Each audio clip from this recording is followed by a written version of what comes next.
Welcome to James Joyce's divine and delirious comedy, Finnegans Wake.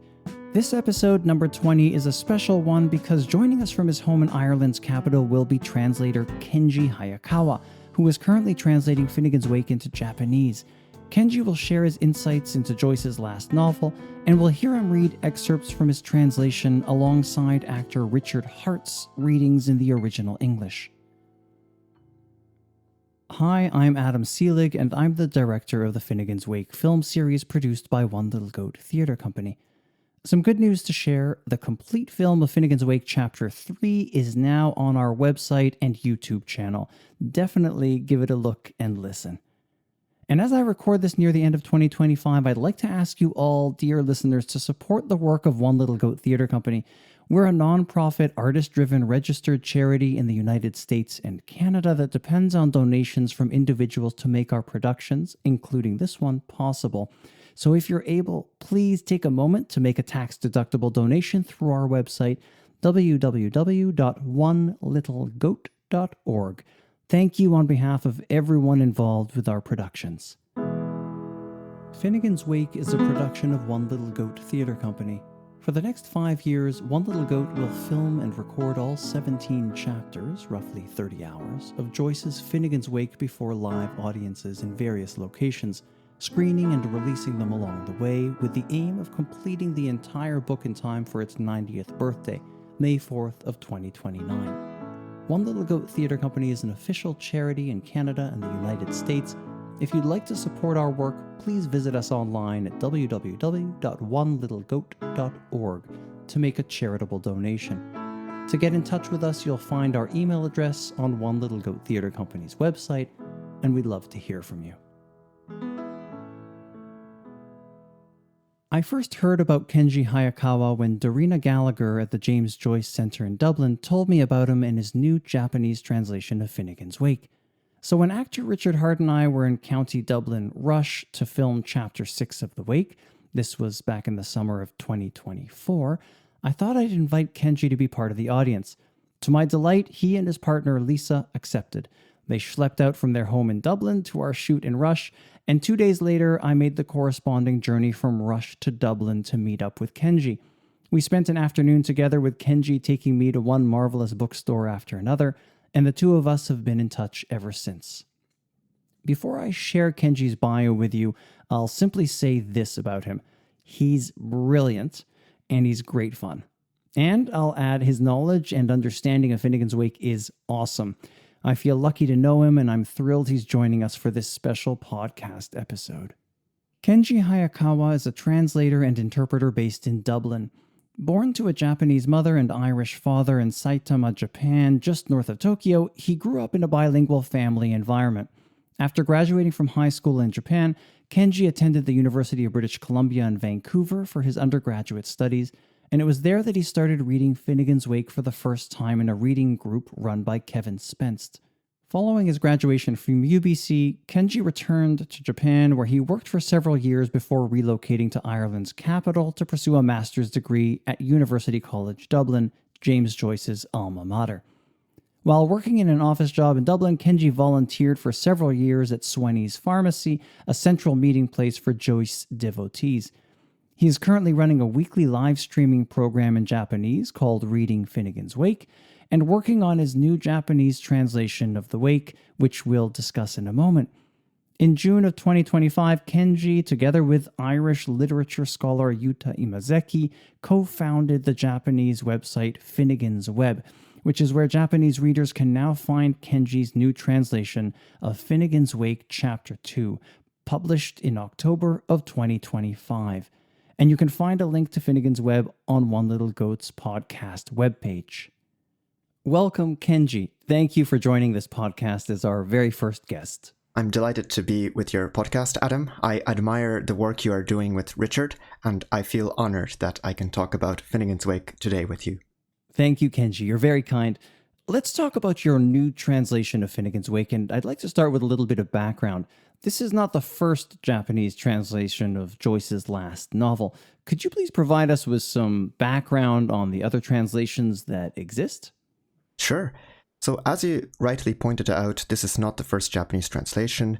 In fact, Japanese translations have been coming out even before the publication of the full book of Finnegans Wake. So as early as 1933, the ALP fragments were being translated into Japanese by a team of translators. That's incredible, because I'm just going to jump in, because Finnegans Wake was not fully published until 1939. Yeah, sorry, carry on. Yes, I should have mentioned that.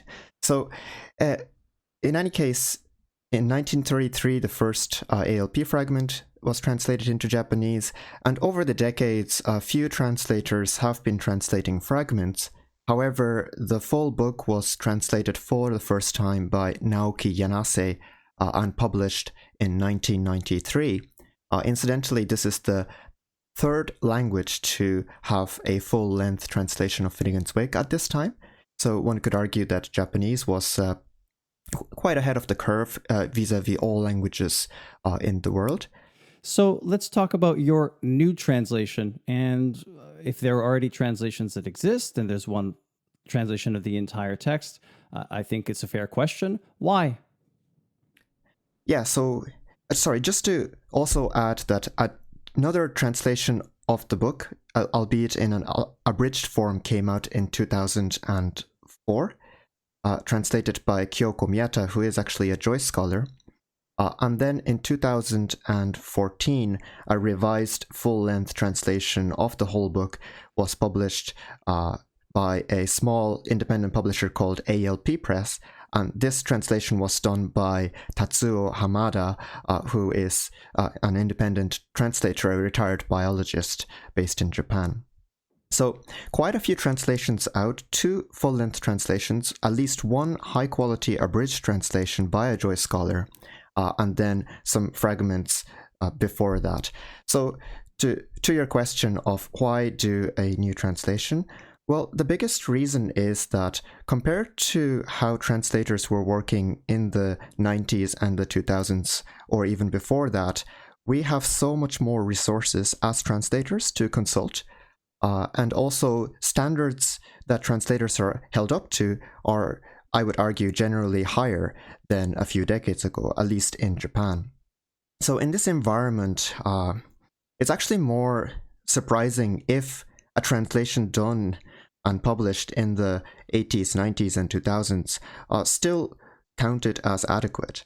In fact, if even 1 or 2 major challenges were adequately addressed by these translations, then I would consider that a major achievement.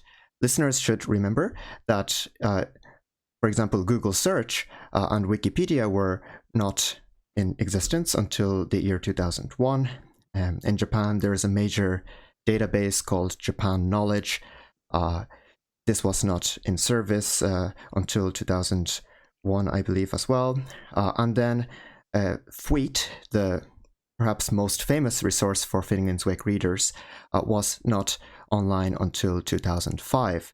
So you're drawing on a range of resources unavailable to previous translators.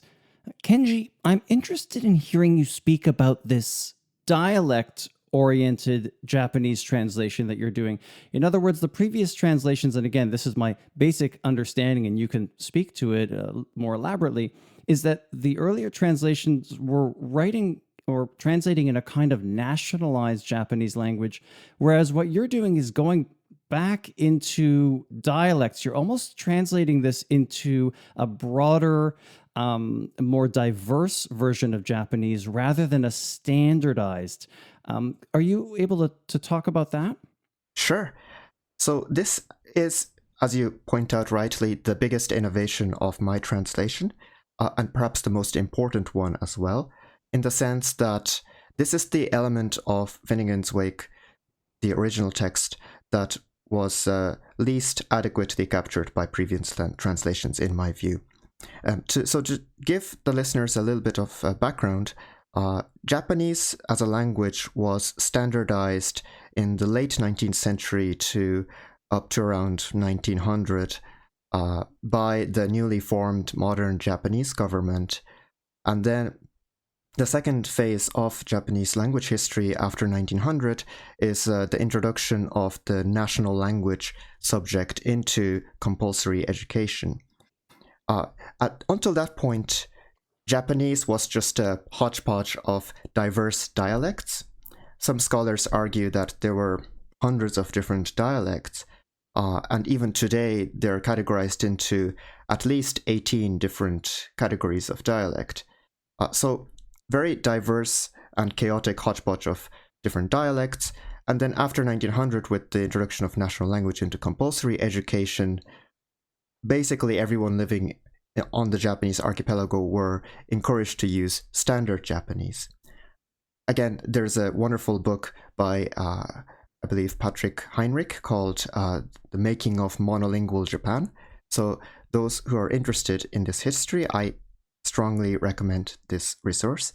But in any case, against that backdrop, we can understand that just as dialects were in a way marginalized and suppressed in Japan with the introduction of standard Japanese, so was Irish in Ireland during the early 19th century, when compulsory education and compulsory standard English was also introduced into Irish society. Famously, Daniel O'Connell was criticized by the Irish-speaking people for being perceived as promoting English over Irish, although some might argue that O'Connell was being pragmatic.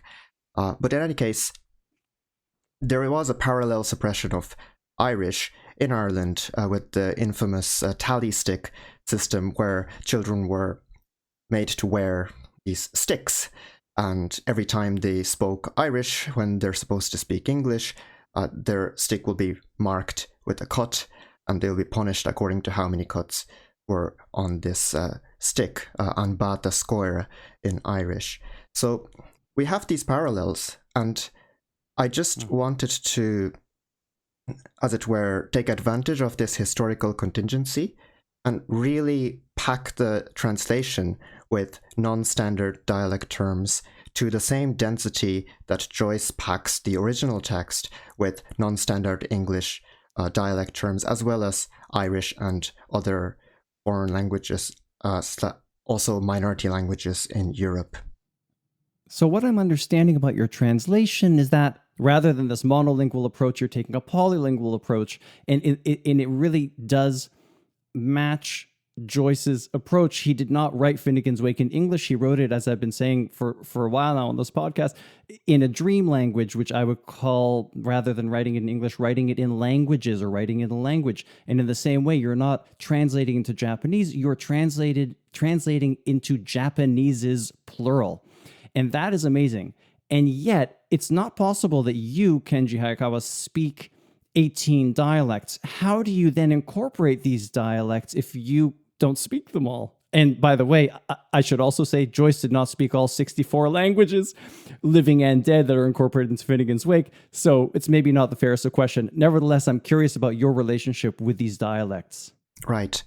That's a very good question. And as you rightly point out, Joyce wasn't fluent himself in that many languages, to be honest. Even sometimes the languages that people assume he's fluent in, such as German. So he wasn't that fluent, and yet he packed all these different words in. And the way he did it was essentially consult dictionaries or just witness contingently people using a certain phrase in a text or in conversation, and he would note these phrases in his notebook and put them in the original text. So in the same spirit, I didn't necessarily feel the need to study all the dialects out there and become fluent before using them. But on the other hand, I did think about, okay, is it in some way disrespectful towards the dialect speakers to use their language when I am not fluent in them? And I think the answer is no. And the reason is that most of us are helpless vis-a-vis most languages anyway, right? And yet we have to somehow find a way to get along with others who don't speak our own language and speak a language that we are not competent in.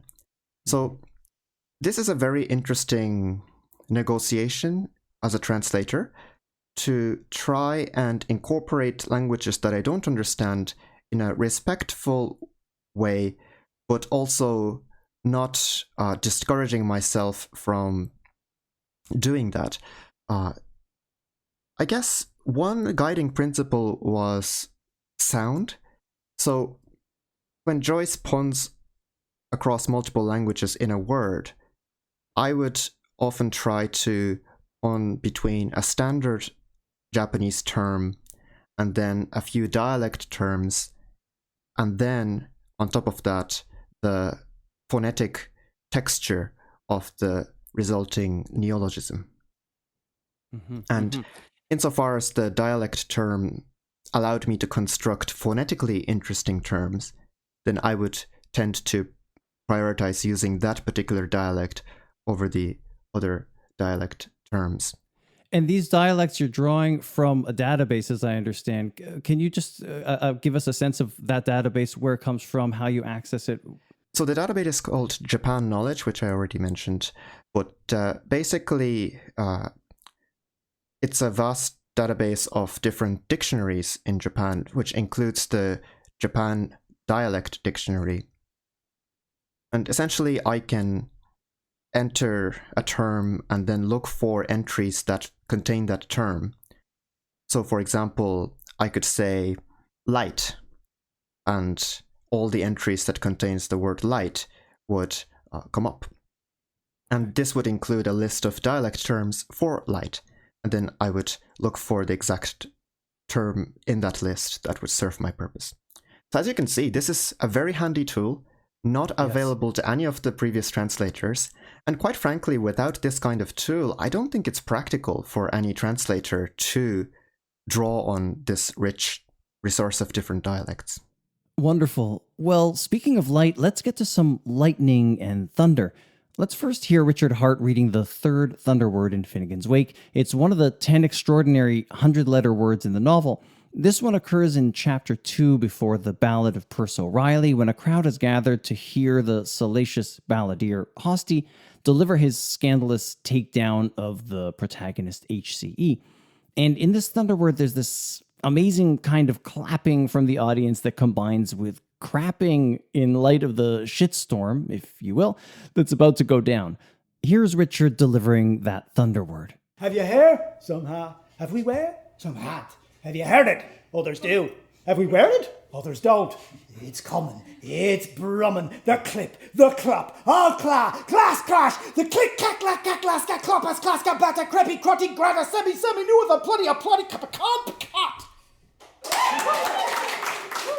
So that was Richard Harte reading the third thunder word from Chapter 2 of Finnegans Wake.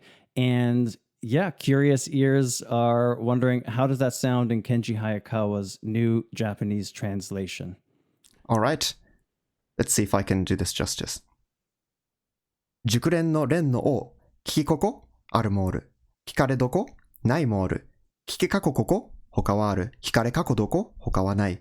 来るよ、悪いか悪いか、割れ替え。ガラスガラガラその、キュリカ、キュラッカ、キュラスカ、キュロッパ、クラッチャ、バータ、キュレッピ、キュロッティ、グラダ、クセミ、サミ、ノウイテ、アピルディア、プロディ、プコン、プコット。Bravo. Very nicely done. And you kept the cot at the end, which is a kind of German shit. What other shits did you put into this clapping, crapping word, this thunder word that's comprised of phonemes that live somewhere between clapping and crapping? Just talk us through some of them. Are these across Japanese dialects that all in some way mean clapping or crapping? Okay, very interesting question. So actually, I made an exception with the thunder words to my method. So specifically for the thunder words, I went with a purely phonetic transcription, while also manipulating the spelling a little bit so that we get 100 characters in the Japanese as well.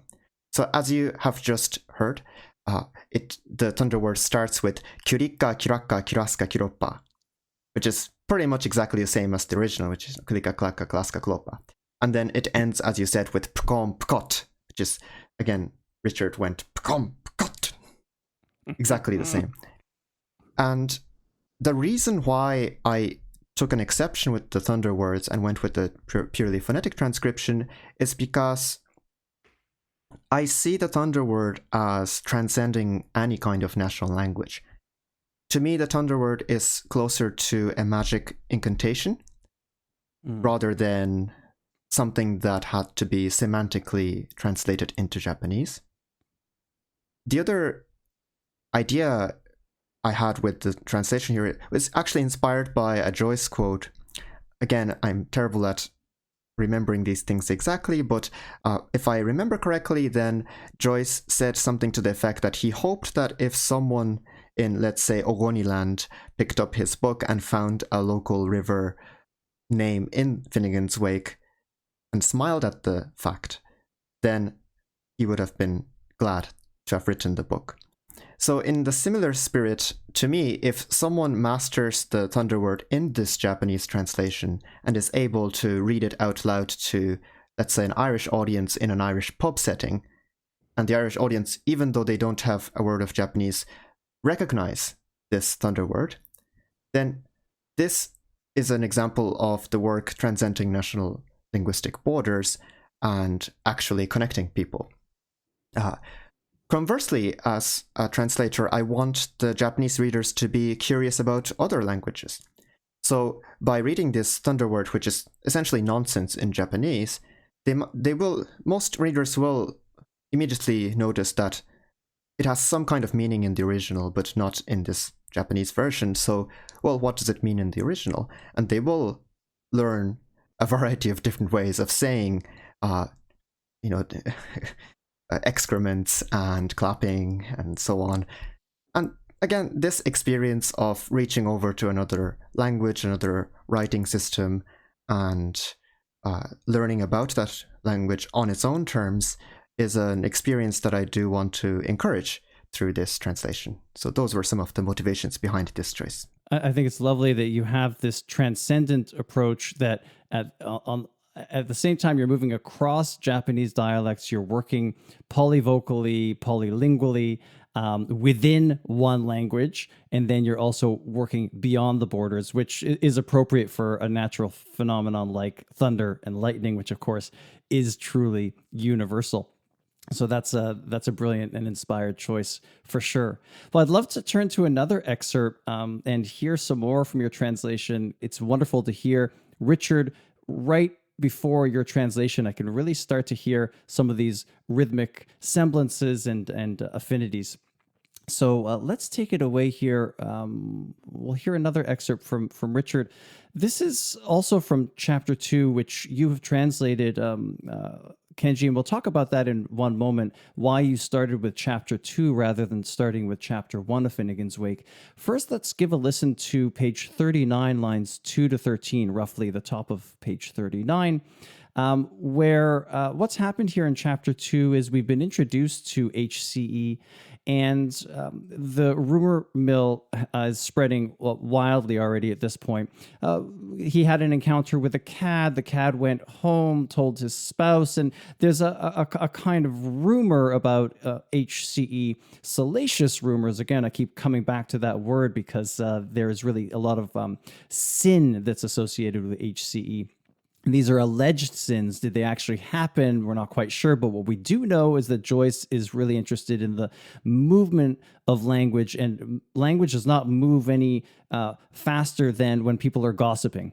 And so we have this rumor mill and gossip, a grapevine, etc. So it's moving from the cad to a spouse, and the spouse to a priest, and then the priest. It goes on to a number of people.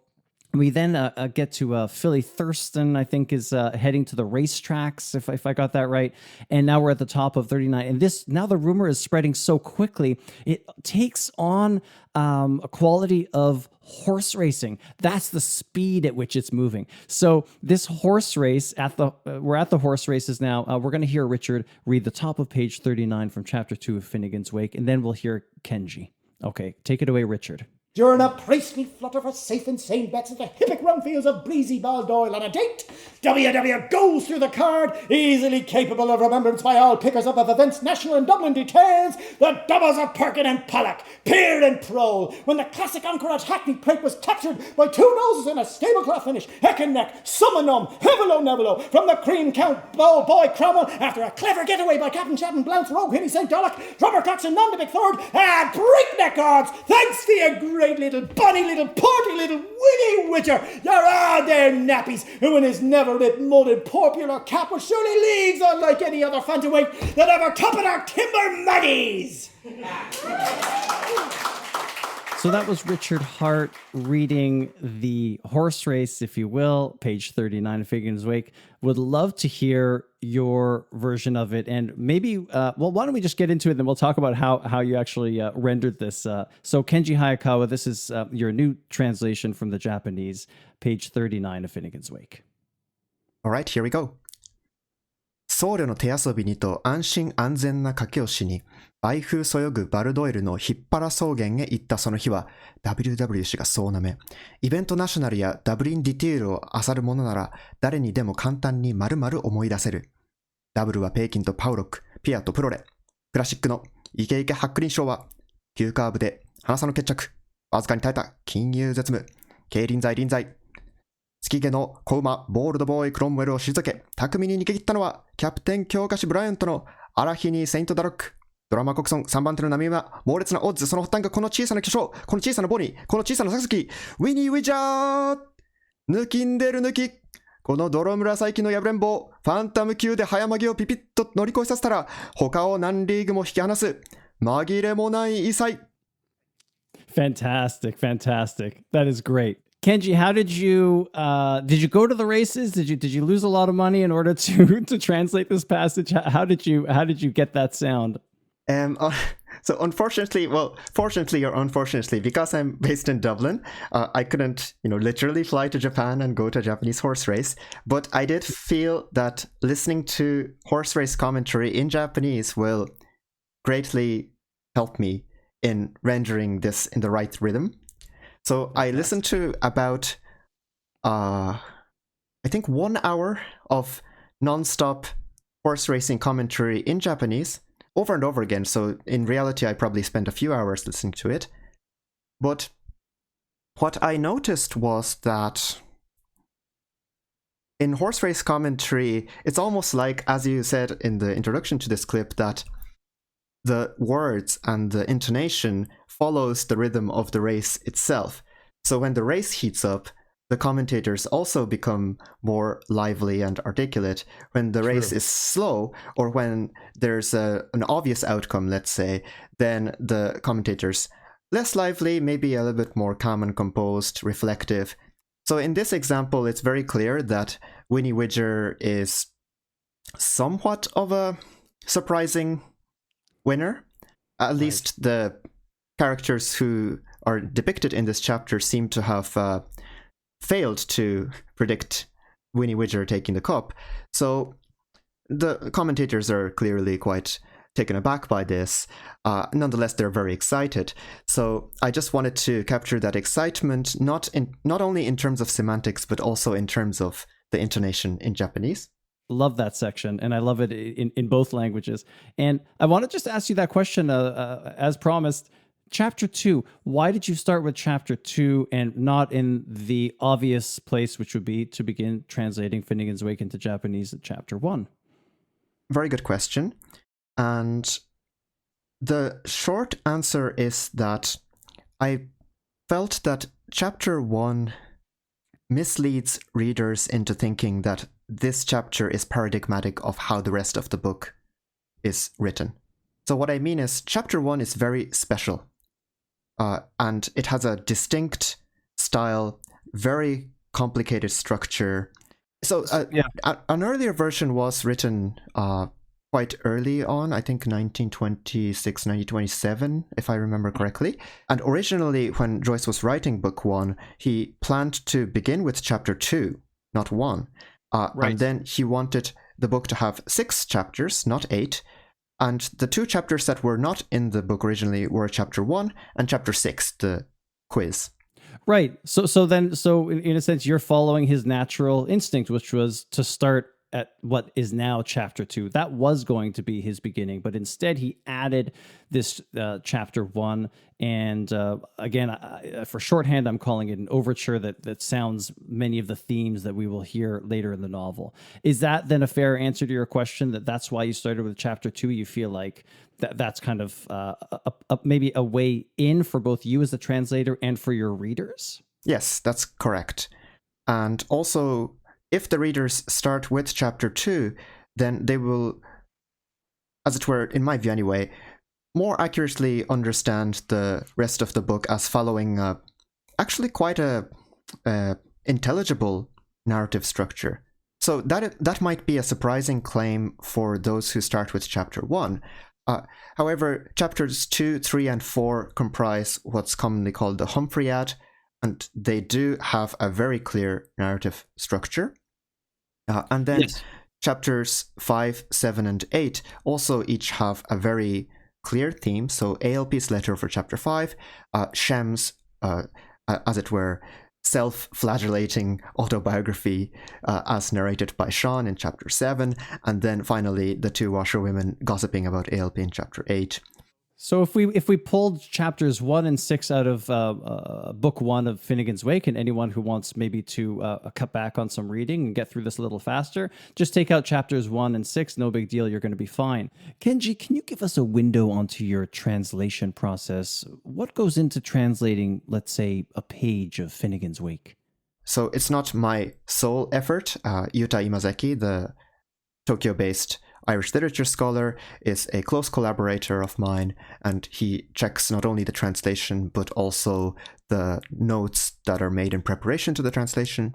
And then we also have a PhD candidate, soon to hopefully be doctor of Chinese philosophy in Tokyo University, Kohei Ise, who is taking a look at the Chinese words in the translation, since we decided to render all the Latin terms in Chinese.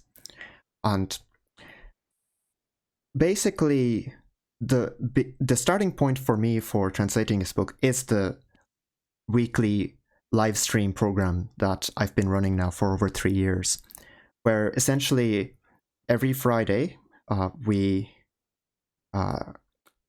gather online and read a page or two of Finnegans Wake for about 2 hours.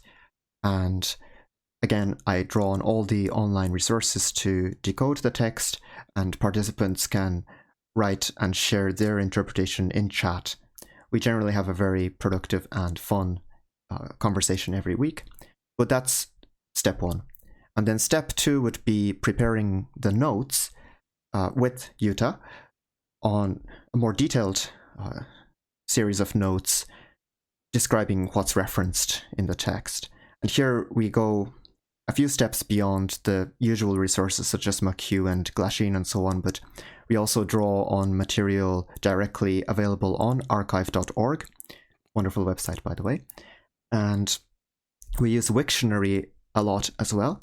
We vet every claim made on Fweet or McHugh or Finnegans Web and Wiki or whichever other resource we're using. And then we add our own insights and references that we've discovered as well. So we have arguably one of the most thorough annotations to the original text ready by that point. And that is also shared on our website, Finnegans Web in Japanese. And we'll link to that in our podcast Thank you. Post on One Little Goat. Yes, of course. So at that point, we're spending minimum 10 hours, maybe 15 hours per page, purely for the purpose of annotation. And then we're ready to start our first draft. So at that point, I start writing my first draft translation. And at that point, in addition to all the notes we used, I also make heavy use of the James Joyce Digital Archive page. It's a fantastic resource. Essentially, this website allows you to reference every past draft on record of a chapter or a section. And I'll add to our listeners, if you don't mind my jumping in for one sec, that also on that same site, the James Joyce Digital Archive is a wonderful chicken guide. The chicken guide is a kind of lay language version, simple summary of what's happened in each chapter. Marvelous, marvelous guide. Carry on, sorry. Yeah, absolutely. And again, this resource was not available to any of the previous translators. So I'm really privileged to be able to use all of these resources. The first draft maybe takes about 15 hours to complete per page, and then that is checked by Yuta again, revised by me, and that's how it's done. So it's maybe minimum 30 hours per page spent, all starting with the minimum. Yeah. And in this process, I gradually came to realize that starting with chapter 2 was more rational than what I initially thought. Because initially I just thought, well, it's easier to start with chapter 2 than chapter 1. So I will start with chapter 2, make all my mistakes, and when I feel I'm ready to take on chapter 1, I might go back to it. But the more I go through this iteration, the more I'm realizing that for multiple reasons, chapter 1 should probably be reserved for a much later time to be worked on compared to the other chapters. What I like about your process and your description here is that while you are clearly the translator of this new translation, it's also on a certain level a group effort. Yeah, I'm glad that you really emphasized the community element, because the reason why I'm working on this text now is because of a reading group to begin with. So the first time I heard of Finnegans Wake was 15 years ago now.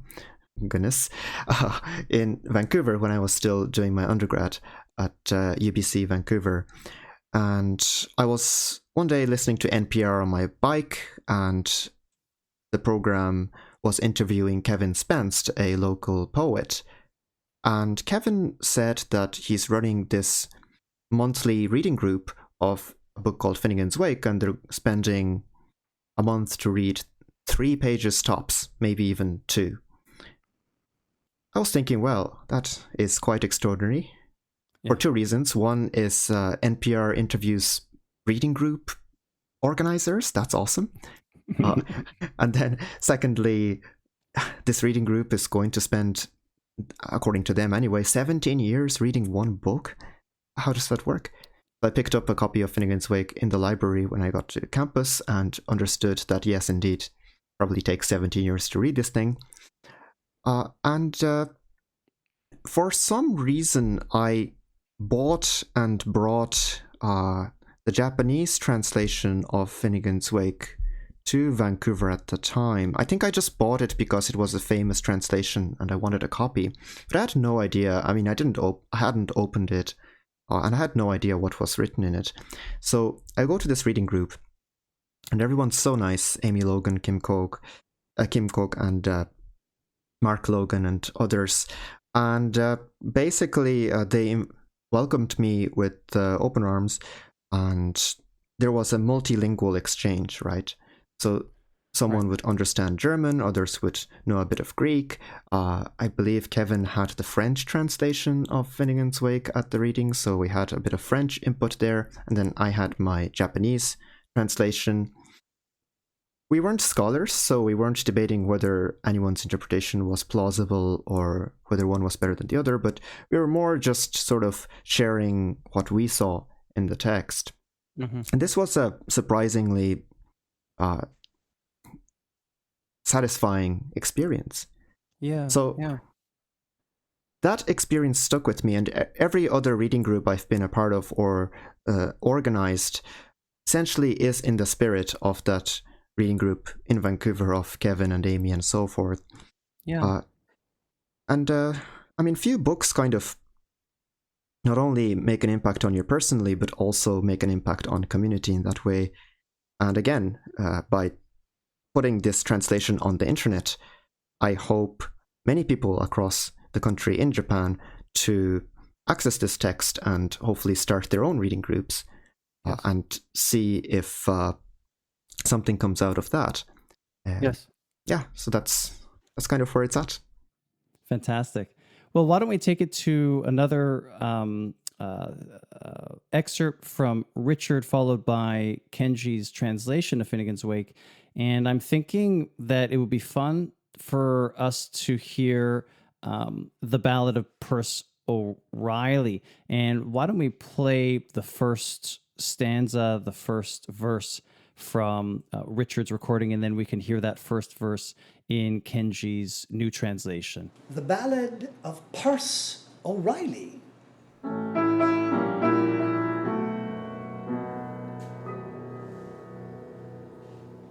Have you Humpty Dumpty, how he fell with a roll and a rumble, and fell off like a doll of a crumple by the butt of the magazine wall, hump, helmet, and all. So there we have Richard performing the first verse of the Ballad of Percy O'Reilly, which opens with the fall of that famous Mother Goose character, Humpty Dumpty. And take it away, Kenji Hayakawa. This is your new Japanese translation of that first verse. Okay. Is singing encouraged in this case? Of course it's encouraged. Oh my goodness. You got this. You got this, Kenji. So a little bit of context is when Adam was in Tokyo and we kind of did the event, I recorded this part, and it was probably one of the most surreal experiences of my life, where I was just singing at the top of my voice in my kitchen, and I hope my neighbors will not completely put me on their blacklist for this, but in any case, okay, let's go. パース・オライリーのバラッド。噂の棒ハンプティ・ダンプティ。ゴロゴロ落ちたストン橋。へたれ込むオロファクランプ橋。チリモートにゃマガジン業。ほらマガジン業。愛人だよ。Very nice, very nice. And I'm sure your neighbors will forgive you if you've startled them in any way. You just tell them it's in the name of Irish literature, and they'll support. I will say this: it's not quite the same without this excellent piano accompaniment. We have an unfair advantage by having piano accompaniment. It's true in our version. While we're on the Ballad of Percy O'Reilly, you recently brought to my attention a political moment that came up vis-a-vis the ballad. Would you be okay to introduce us to some of the political dimensions around the song? I take it you're referring to the first No Kings protest in the United States that happened in May. So this protest included a man holding up a cardboard with 2 lines of a verse from the Ballad of Percy O'Reilly. On the edge of the cardboard, it was also written from Finnegans Wake, just in case people were not sure where it was from. Wanted that reference. That's good. Always good to footnote your political signs. Yes. Exactly. Yeah, cite your sources. The 2 lines were, so snug he was in his hotel premises sumptuous, but soon will bonfire all his trash tricks and trumpery. And of course, we've got the word Trump in there. In this context, trumpery just means nonsense or gobbledygook. Yeah, and again, so snug he was in his hotel premises sumptuous. Trump, self-styled real estate businessman, so of course the reference to hotel is appropriate. And owns a hotel in Washington. Yeah, as well as a golf course on the west coast of Ireland and many other places. So the broader kind of political implication of the ballad is very interesting in that in the context of the No Kings protest, it was obviously used in a straightforward way. So what I mean by that is, in the original text, Hosti composed a ballad to essentially magnify and exaggerate all the negative things that people have said about HCE.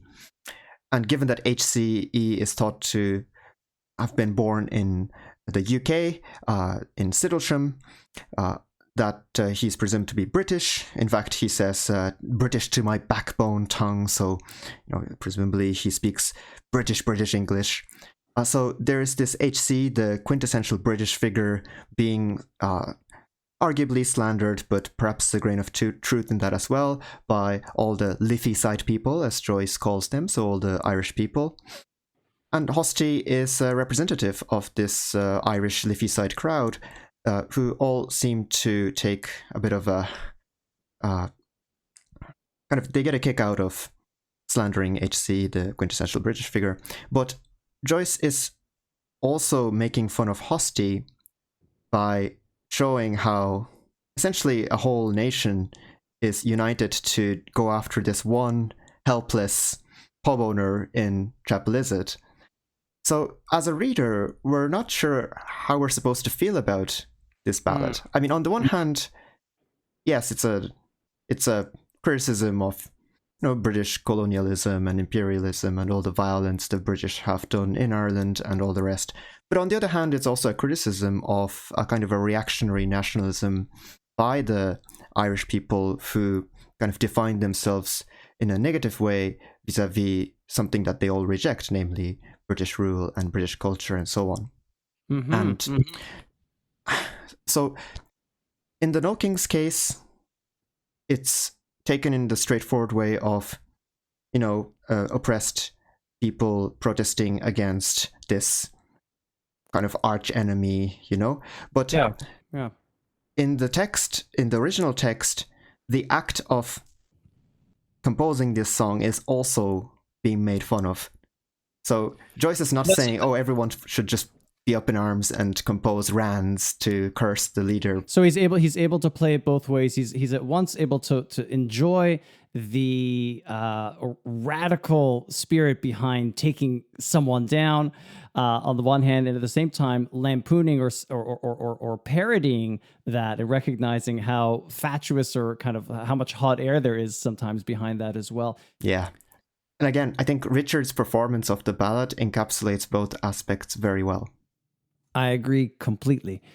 Let's turn our attention now to the famous opening line of Finnegans Wake in your new Japanese translation, Kenji. I'll start by playing Richard's reading first, and then we'll turn to you. Here's Richard.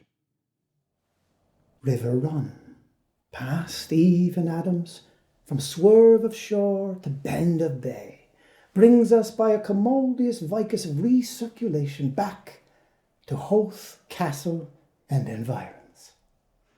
That was Richard reading the opening sentence / paragraph of Finnegans Wake. Those are the first few lines. Would love to hear it now in Kenji Hayakawa's new Japanese translation. 変わらん、イブとアダムんとこ過ぎ、岸のくねりから湾のうねりへ、こうもどうす、ウェイクアスの菜園で、帰り着くのはホースの城とその一帯。Lovely. You have captured that first rhythmic stamp, Kawaran, River Run. I'm hearing something very close sonically to River Run.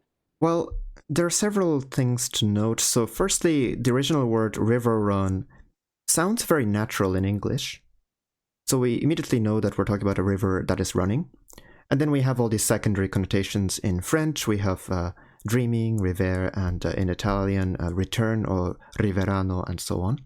So I purposefully focused on the phonetic texture at perhaps the expense of some of the secondary meanings. In Japanese, river is kawa. There really isn't any other way of saying river that sounds natural. So kawa was a bit of a lock for me, no pun intended. And then dang is another conscious choice in that it's kind of similar to the thunder word, but again, I wanted this word to transcend linguistic boundaries to a certain extent. And dang is a very natural part to add to pretty much any word in Japanese. It's not commonly used in modern Japanese, but for example, in pre-modern classical Japanese, you can conjugate many verbs by putting dang at the end. And then, in the case, I guess even in modern Japanese, for example, in kawarang, it's a conjugation of the verb kawaru, which means to change, but kawarang makes it not change. So it's river, run, and then it also means doesn't change or not changing in Japanese. So that captures the Italian riverano, a return, in the sense that we're telling the same story that is not changing. I wanted also to find a way to fit the French rêve or rêver, means to dream. To dream. But like at the end of the day, I thought overcomplicating this word and ruining the phonetic texture of it was not worth the price of putting the word dream in. But if anyone has a solution, then I'm all ears. You've captured river, you've captured, and tell me if I'm getting this right, a kind of sense of constancy. Would that be fair to say? Yeah, I mean, not changing, therefore constant. Yeah, so there's something eternal at play here, and God's willing, the earth willing, the rivers will run forever. Kenji, I'm wondering about the Irish cultural context. Never mind Gaelic and Irish language, which plays a strong linguistic role throughout Finnegans Wake, but I'm talking about just Irishness. I mean, part of what has been so wonderful for me in reading The Wake is that I'm reading it with Richard Harte, who was born and raised in Dublin. So he has this amazing Irish sense, Irish history. I mean, he brings that to his readings. And so there's a lot of reference there that he naturally understands that I, as someone who grew up in Vancouver, British Columbia, did not really access, and I don't come from an Irish background. So what do you do then to... let's call it culturally translate some of this material over to Japanese readers who, by and large, are not Irish and most of not set foot in Ireland. How do you make this work, let's say, available to them on the cultural Irish level? Right. Thanks for this question, because it's a very important one for me. And again, this goes back to my approach of using non-standard Japanese at the same density as the original text, because again, Irish English is very inflected and kind of a language unto itself sometimes, very distinct from standard American English and even from standard British English. So it didn't really make sense for me to pretend as if standard Japanese would be adequate. Right. So what I really kind of took care to do was to preserve all the Irish references. And I made sure as many proper names are included faithfully as possible. So right off the bat, for example, the original text is now to forbear of forever so little of Irish trees or lily orangans. And straight away we have a reference to a British actress, Iris Tree, as well as possibly a reference to Lily Brulero or the Orange Lily. And these references are preserved as sate, Iris Tree やリリオランガンの類には強いほどにも言及せんぞ. So right off the bat, preserve the name. And then Humphrey Chimpden is Humphrey Chimpden. The earwickers, Yawikake. The place I where almost feel like I could be translating this into Japanese at this point. Exactly. So some might feel, especially translators who are good at creative approaches, might feel that this is a little too straightforward. But for me, that's the whole point, that you hear a name like Iris Tree or Earwicker, and you can see that I could have translated it in some creative way to make it sound more Japanese, but I deliberately kept it as it is. So you're in an interesting position. You're translating into Japanese, which is historically related to Chinese, but you don't have other countries you can go to with Japanese script. When someone is translating Finnegans Wake into, say, German, they can draw on so many other languages out there that are using the Latin alphabet, from English to French to a language like modern Turkish. Modern Turkish is written with Latin letters. So do you feel, I'll put it simply, disadvantaged? Yeah, that's a very interesting question, and I haven't completely made up my mind on this, but I can share my thought process. And again, I would be very interested in hearing what you think as well as what listeners think about this. So, from a Japanese perspective, we're using a script that's only used in the Japanese language. So what that means is that if I wanted to write something in Chinese, then it's in a totally different script, so I cannot naturally pawn across two different languages using the same script. Korean has a different script again, so if I want to pawn with Korean words, then I can't do it naturally in the Japanese script, except in some contrived way. Whereas what you're implying in your question is that if you're writing in German, you're still using the Latin script, so it's shared by Spanish, Italian, Portuguese, English, French, as well as a whole host of minority languages as well, and Latin, of course. So you can naturally pawn across these languages without any additional contrivances. But then a challenge becomes, how do you make the Latin text, for example, how do you make the German translation distinctly German? that's the challenge for the German translator. And what I mean by that is, in the Japanese script, because I'm using Japanese script, yes, on the one hand, it's hard to construct multilingual puns, but on the other hand, it's just very self-evidently Japanese. I don't have to do anything except write in the script and to make it Japanese. Whereas in the German script, if you go too overboard with the multilingual puns, then it just starts to kind of lose a sense of what the base language is. I mean, the English already at times loses that sense as well, and you're almost feeling like, am I reading Albanian instead of English here? Or, isn't this just basically Dutch? So it's kind of interesting what it means to translate into a language. I mean, there's that very kind of, common, rather, in my view, a little bit trite joke of like, well, first we have to translate it into English, ha ha ha, which is kind of correct. And it is something that that on the James Joyce Digital Archive they've done handily. They've done a beautiful job of translating, so to speak, each chapter. Again, I can't recommend it highly enough. Wonderful work. And talking about the James Joyce Digital Archive, the other thing is, when you look at the earlier drafts of each chapter, it's very clear that Joyce thought about the plot in pretty much standard English. Very readable, and very few multilingual puns. And a lot of the puns, dialects, local slang terms, etc. were added through up to a dozen revisions. So it's, on the one hand, it is definitely an English text. The base language was English, but the finished product makes you feel like it's not really following one base language at times.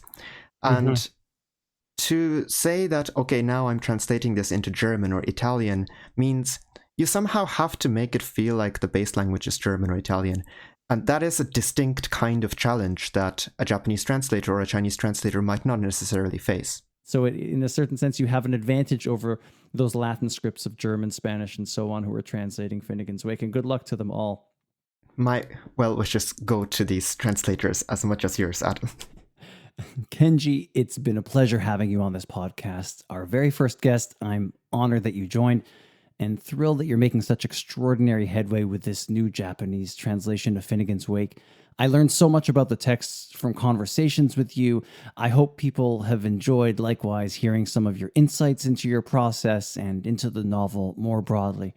Thank you so much for this time. Really appreciate it. Pleasure is all mine. Thank you very much. And hopefully we get to talk about this continuously in the years to come. That was translator Kenji Hayakawa joining our podcast in December of 2025 from his home in Dublin. Many thanks again to Kenji. For those wanting to know more about some of the topics Kenji discussed, I'll link on One Little Goat Theatre Company's podcast webpage to two resources he recommends. One is Patrick O'Neill's book, Finnegans Wake's Tales of Translation, published in my backyard by University of Toronto Press. And the second is The Making of Monolingual Japan, Language, Ideology, and Japanese Modernity by Patrick Heinrich, published in England by Multilingual Matters.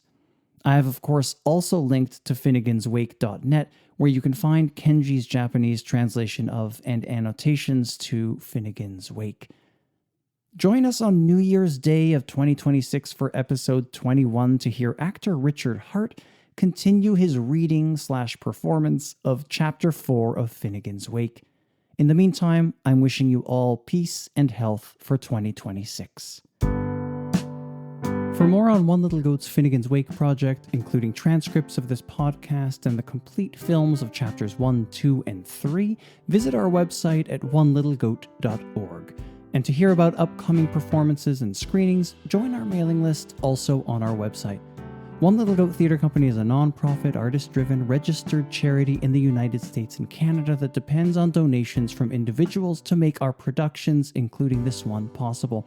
If you're able, please make a tax-deductible donation through our website, www.onelittlegoat.org. Finnegans Wake is made possible by friends of One Little Goat Theatre Company and the Immigrant Support Programme of the Government of Ireland. Thank you for your support, and thank you for listening.